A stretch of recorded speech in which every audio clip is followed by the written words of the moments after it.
Gold, trusted gold buyers. మీరు తాకట్టు పెట్టిన బంగారాన్ని విడిపించి ఈ రోజు ఉన్న మార్కెట్ ధరకు కొనబడను. అరకు అందాల గురించి ఎంత చెప్పుకున్నా తక్కువే.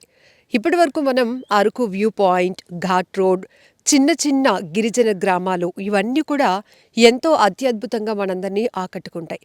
ఇప్పుడు అంతకంతకు అరకు వ్యాలీలో కావచ్చు, పాడేరు ట్రైబల్ ఏరియాస్లో ట్రెక్కింగ్ పాయింట్స్ పెరుగుతున్నాయి, వ్యూ పాయింట్స్ పెరుగుతున్నాయని చెప్పాలి.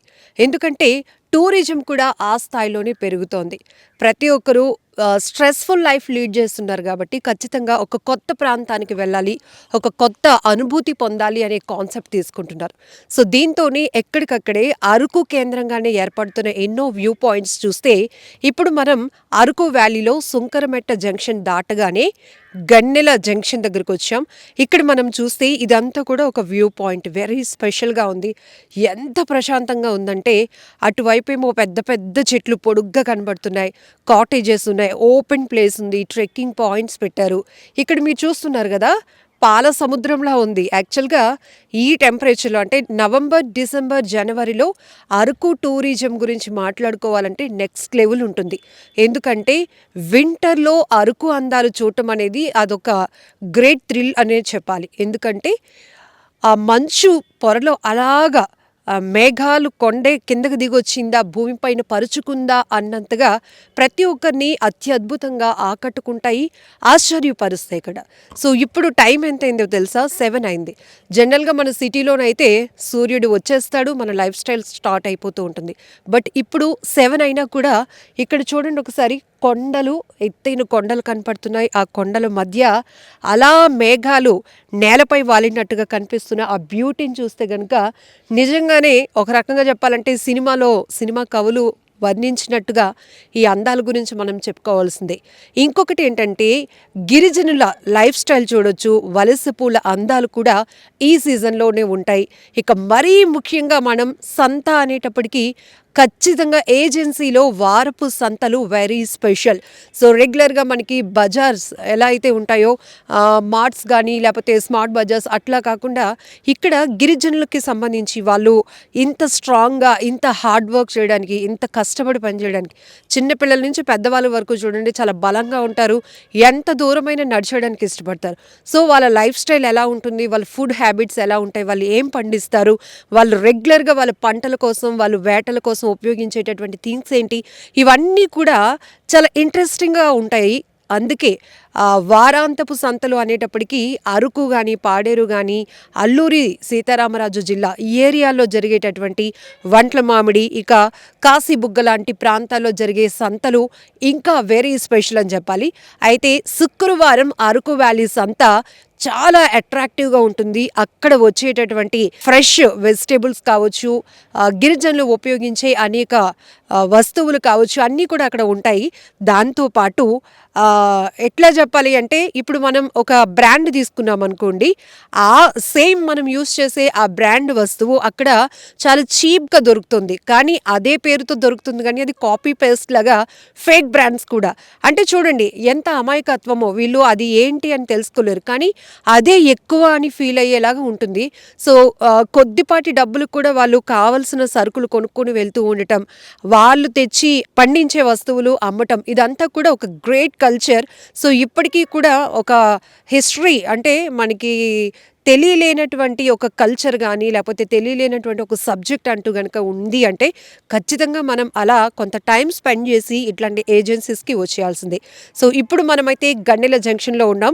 జస్ట్ మీరు అరకు వ్యాలీకి సుంకరమెట్ట జంక్షన్ క్రాస్ అయిన వెంటనే రైట్ సైడ్లో వాటర్ ట్యాంక్ ఉంటుంది, బ్రిడ్జ్ లాగా మీకు ఒక వ్యూ పాయింట్ ఉంటుంది.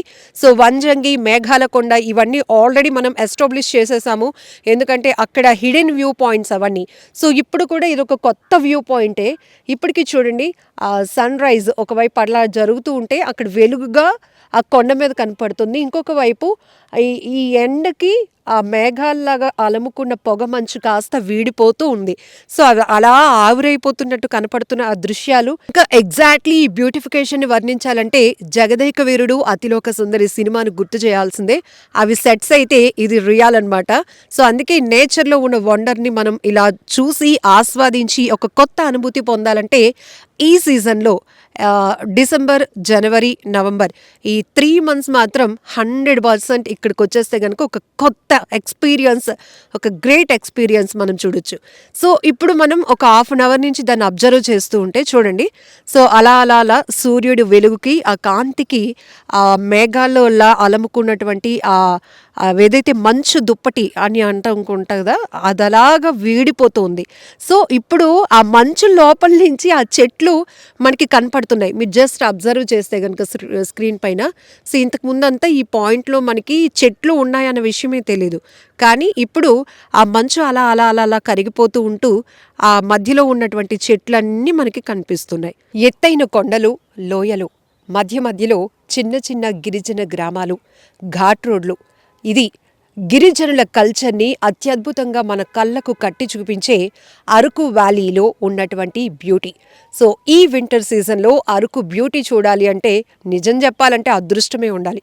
ఒక రకంగా ఎముకలు కొరికే చలిలో కూడా ఈ బ్యూటిఫికేషన్ ఎంత అత్యద్భుతంగా ఉంటుందంటే జస్ట్ మీరు ఒక్కసారి నా బ్యాక్గ్రౌండ్లో ఉన్న ఆ లుక్ వేయండి. సో ఎత్తైన కొండలపైన అలా మేఘాలు నేలపై వచ్చి వాలితే అది మేఘాల కొండగా మారినంత అత్యద్భుతంగా కనపడుతోంది. బట్ మీరు అనుకున్నట్టు ఇది మేఘాల కొండ వ్యూ పాయింట్ కాదు.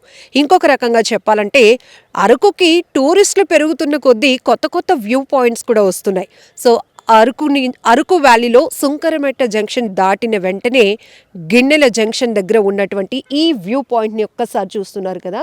సో ఇప్పటి వరకు నేను కూడా చుట్టూ కొండలున్నాయి, ఆ మేఘాలలాగా పొగమంచు కప్పుకుంది అనుకున్నాను.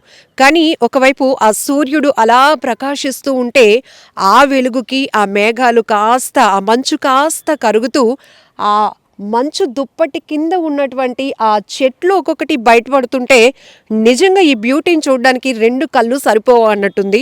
ఖచ్చితంగా చెప్పాలి, సినిమా సెట్లు వేరు, రియల్ లైఫ్లో ఉన్నటువంటి ఈ అరకు బ్యూటీ వేరు. నిజంగా ప్రస్తుతం ఉన్నటువంటి సమాజం దేనికి ప్రయారిటీ ఇస్తుంది? ఆర్థిక సంబంధాల చుట్టూ మాత్రమే తిరుగుతోంది. మళ్ళీ ఎన్నికలంగానే చాలా విరక్తి కలుగుతున్నాం. మంచి అనిపిస్తుంది కదా, లేడీస్ కూడా ఛాలెంజింగ్ జాబ్స్ చేసినప్పుడు చాలా బాగుంటది. ట్రాఫిక్ అసిస్టెంట్స్ గా నియమించిన ట్రాన్స్జెండర్స్ అందరితో సాల్యూట్ చేయించుకుంటున్నారు. ఫుడ్ డెలివరీ ఇవ్వటానికి వెళ్ళినటువంటి డెలివరీ బాయ్ అనిల్ పై కళ్ళ ముందు